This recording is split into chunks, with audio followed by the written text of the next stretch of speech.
ministro Alexandre de Moraes, do STF, determinou a abertura de investigação contra o senador Marcos Duval. O Marcos Duval pode responder por falso testemunho, denunciação caluniosa e coação no curso do processo. Ele já deu cinco versões sobre um plano golpista, bote aspas aí em plano golpista. Na madrugada de quarta-feira, ele fez uma live e afirmou que Bolsonaro tentou coagi-lo a participar de um golpe de Estado. Eu ficava quando me chamava de bolsonarista, o senador bolsonarista e tal. E vocês esperem, eu vou soltar uma bomba aqui para vocês. Sexta-feira vai sair na Veja a tentativa do Bolsonaro de me coagir para que eu pudesse dar um golpe de Estado junto com ele. Só para vocês terem ideia. E é lógico que eu denunciei. Lógico que eu denunciei. Bom, é difícil comentar o caso do Marcos Duval. Tem algum psiquiatra entre nós? Acho que não, né? Constantino, vou deixar o abacaxi com você. Bom, 5 versões de uma história estranha, né? Porque vou tomar todos os cuidados do mundo, mas um plano para gravar o Alexandre de Moraes admitindo o que já é muito claro, o que não precisa de prova. Ele precisa admitir o quê? Numa gravação secreta, sem ele saber que está sendo gravado, para que se prove alguma coisa. Muito estranho. Tudo muito estranho, Lacombe. Ele diz que denunciou, mas depois, né, pelo visto. Então, aí depois mudou de versão, aí disse que o presidente ficou em silêncio, aí disse que era uma ideia do Daniel Silveira. Quer dizer, é tudo muito estranho. Eu não tenho nem o que comentar sobre isso, né, de forma mais concreta, porque a gente está aqui no âmbito da especulação total. O que eu posso dizer da minha impressão sobre esse caso, desde o primeiro dia que isso veio à tona como uma bomba, o senador Randolfo Rodrigues já vendo ali a prova de um crime para prender o Bolsonaro, né? Quer dizer, é impressionante como de repente a delação voltou a valer, né? E nem foi uma delação, porque delação você tem que apresentar indícios, provas e tudo. É uma fala. De repente uma fala é prova. Pô, se for assim tem que voltar a prender todo mundo do PT, né, gente? Então, é uma coisa muito impressionante esse duplo padrão, essa seletividade garantista quando interessa e punitivista quando vem à tona o interesse. Agora, um senador que era meio próximo do próprio MBL, que é um grupo que todo mundo sabe que não vale nada, né? Esse negócio do SWAT, né? Eu dou aula para SWAT nos Estados Unidos, sempre me pareceu um pouco exagerado, assim, meio fanfarrão. Eu já entrevistei o senador algumas vezes, achava as posições dele muito pouco firmes, né? Era alguém que estava sempre ali, fazendo um discurso meio assim, na época da Covid mesmo, né? Ele parece que acendia sempre uma vela para o diabo e outra para Deus, né? Então eu acho ele sempre muito confuso, muito dúbio e questionável. Se é verdade, o que é verdade dessa história, por que ele está fazendo isso, se houve ofensa, ele dizer que vai abandonar o mandato por ofensa, o senador, eleito para 8 anos, eu acho que talvez se trocar a palavra ofensa por chantagem, pressão, alguma coisa assim, possa fazer mais sentido. Agora, eu não sei o que aconteceu nesses bastidores. Alguma coisa aconteceu que não é o que está vindo à tona na imprensa. Eu adoraria saber o que foi que aconteceu, mas eu não confio no senador Marcos Duval. Ana, e você? O que você pode dizer dessa história toda envolvendo Marcos Duval?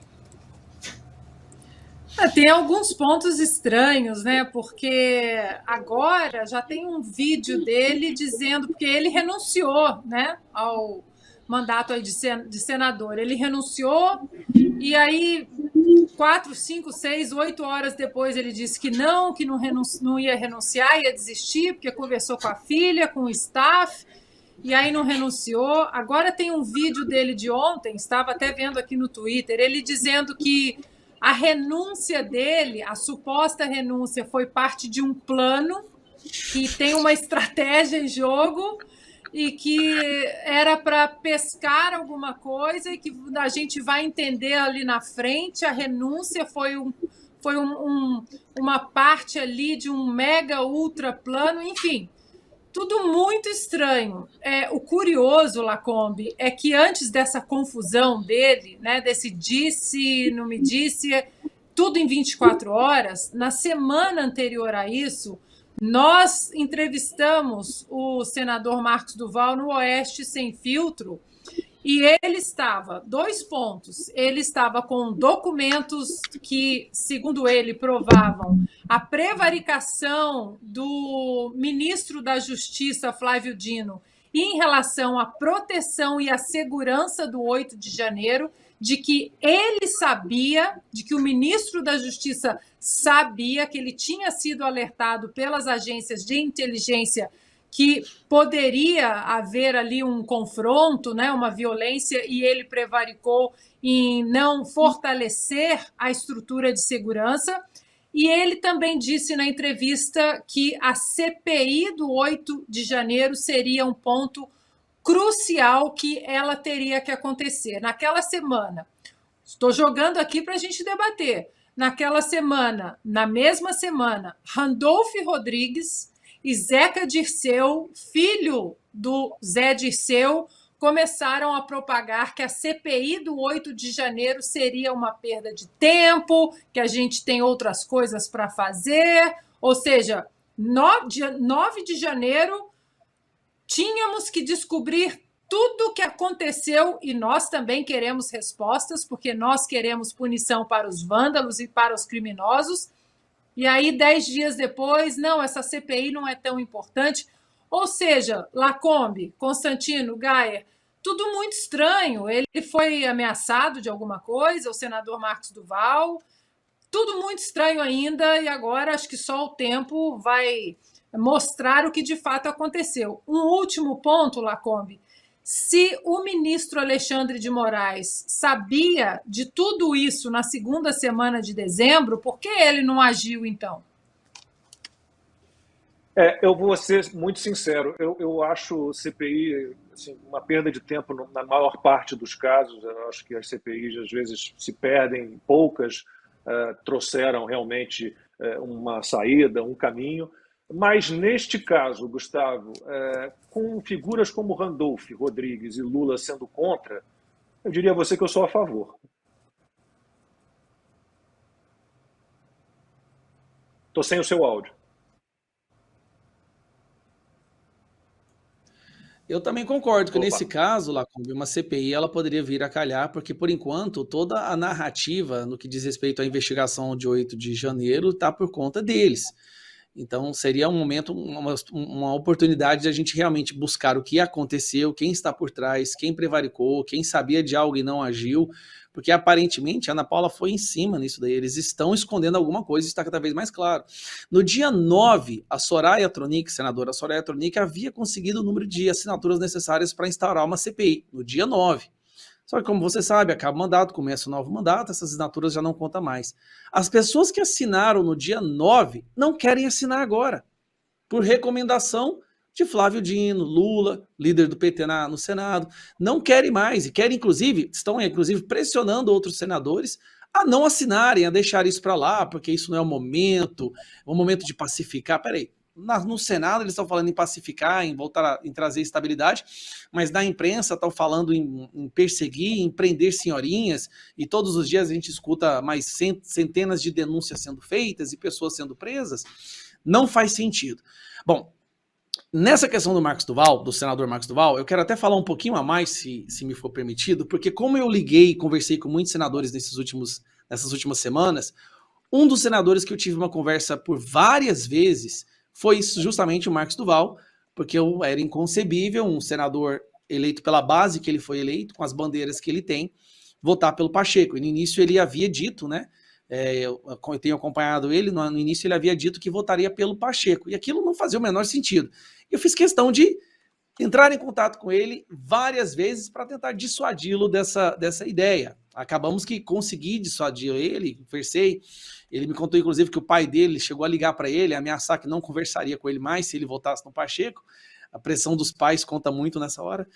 Mas ele havia me contado, sim, nas conversas, que ele tinha provas, documentos, testemunhos de que o Flávio Dino sabia, foi avisado, não só uma vez, não só por um canal e não só por uma instituição, numa área do governo, da segurança. Ele havia sido avisado de que tinha esse plano de invasão e que era de alta periculosidade, a probabilidade era muito grande que algo deveria ser feito. Não só o Flávio Dino não agiu em relação a esses relatórios, como ele mandou diminuir, inclusive, o número de pessoas da guarda dos prédios públicos, né, que fica ali naquela área. E mesmo tendo convocado a Força Nacional, não colocou o seu total efetivo nas ruas naquele dia. Então, ele tinha provas o bastante. Isso o que ele me disse. Tá? Eu não posso comprovar nada, não mandou nenhum documento, nem nada. Daí nós tivemos essa situação da eleição do Pacheco, onde logo depois, e aqui eu falo para você a linha cronológica do que foi que aconteceu. Logo depois que teve a eleição do Pacheco, um vídeo, um recorte do Marcos abraçando o Alcolumbre, que é uma dessas figuras que não precisa de adjetivos agora, porque a nossa audiência acompanha o que acontece no Brasil, onde ele celebra e abraça o Alcolumbre, e aquele vídeo foi recortado e viralizou. E ele começou a sofrer muitas retaliações nas suas redes sociais, e principalmente pelo pessoal do MBL, foi o pessoal do MBL que fez esse recorte. E ele abre uma live tentando se explicar e ele comete um equívoco, né? Eu até falei isso para ele, o grande erro dele foi deixar entrar na live o ex-deputado estadual de São Paulo, Arthur do Mamãe Falei, e o Renan Santos, acho que é o nome do cidadão, que é do MBL. E ele tenta se explicar para esses dois, o objetivo dele era tentar apaziguar os ânimos da militância do MBL que estava atacando ele nas redes sociais. Só que ao tentar apaziguar essa militância, né, ele compra briga com outra ainda maior. Ele tentando ficar bem aos olhos do MBL, fala de Bolsonaro e Daniel Silveira, de que havia uma tentativa de uma suposta tentativa de golpe, articulação de um golpe ali, e que ele foi convidado, mas ele disse que não ia participar. Então, nesse momento, ele enfiou os pés pelas mãos. Ele falou algo ali que ele sabe que não é verdade. Inclusive, ele já divulgou os prints para um site de notícias do Espírito Santo. Eu até mandei o link para Ana, se você quiser dar uma olhada. E aqui tem os prints em questão que ele fala tanto, que o Alexandre de Moraes teria medo, né? O que realmente chamou a atenção, ele ter sido convocado da Polícia Federal, ter tido o seu celular apreendido e não foi devolvido até agora.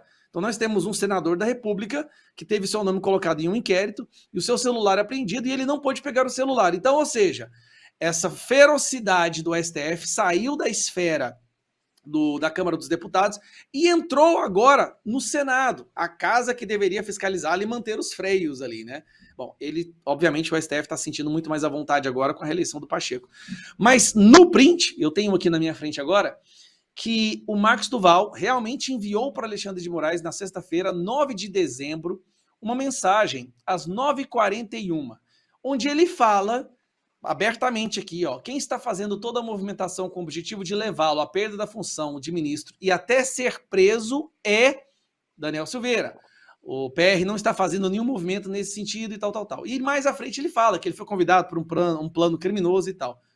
Me chamou a atenção o seguinte, realmente o print está aqui, ele enviou isso para o ministro Alexandre de Moraes e não houve nada, não houve nenhuma ação do Alexandre de Moraes. É aí que o Duval está martelando no sentido de que houve uma prevaricação e de que o Alexandre de Moraes deveria ser retirado do processo, porque ele foi avisado, tem o print, o Alexandre de Moraes foi avisado que havia um plano para um certo golpe, ou até mesmo para prendê-lo, ou seja, um plano para prender o ministro do STF, e esse ministro não fez nada em relação a isso. E agora a briga ficou entre os dois. Quem vai sair perdendo mais uma vez é a casa, né? O Senado, que vai sair enfraquecido, talvez até mais do que a própria Câmara dos Deputados, porque é ali no Senado que deveriam estar as pessoas capazes de botar um freio nesses avanços ilegais e inconstitucionais por parte de alguns ministros da Suprema Corte. Então, o que começou por um equívoco, ele estava destemperado, falou que não devia, ele tentou remediar a situação e agora está mostrando os prints. E agora, bom, a história ainda não acabou, né? Aqui é uma análise apenas até o momento que a gente pôde acompanhar. A CPI do 8 de janeiro seria realmente importante, porque a gente está aí nas mãos da Polícia Federal e se consideravam que o Bolsonaro queria interferir na Polícia Federal lá atrás, cumprindo uma prerrogativa constitucional do presidente da República, né, de indicar o superintendente-geral. Imagine agora a Polícia Federal, Constantino, com todos os nomeados pelo Lula, ligados ao Lula de alguma forma, e até o interventor, né, o Capelli, o interventor nomeado pelo governo para comandar aí a segurança pública no Distrito Federal, ele também já emitiu até relatório sobre a investigação, acho que nem seria o papel de um interventor na segurança pública se envolver com uma investigação do que houve no 8 de janeiro. Infelizmente, Lacombe, isso é geral, né? Existe um salvo-conduto para a turma que se diz de esquerda. Essa é a verdade, essa é a conclusão. Foi aquilo que eu disse. É o garantismo seletivo que protege os seus, né? Que vai na vírgula da lei ou até fora disso para proteger corruptos e tudo mais, e que cria novas leis para perseguir gente de direita que cometeu crime de opinião que não está previsto na lei e que ainda tem imunidade. Então, essa seletividade, esse salvo-conduto para a turma da esquerda, é o que está chamando a atenção do Brasil.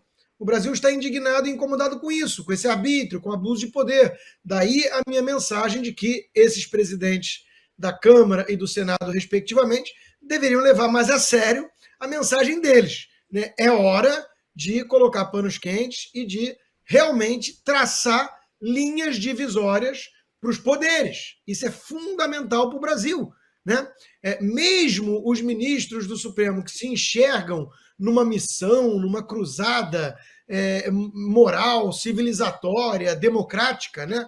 Mesmo eles deveriam, se fosse o caso, né, reconhecer que os excessos são perigosos e que se eles conseguiram impedir um golpe, Bolsonaro nem está no Brasil, bolsonaristas foram demitidos, sumiram do mapa e tudo mais.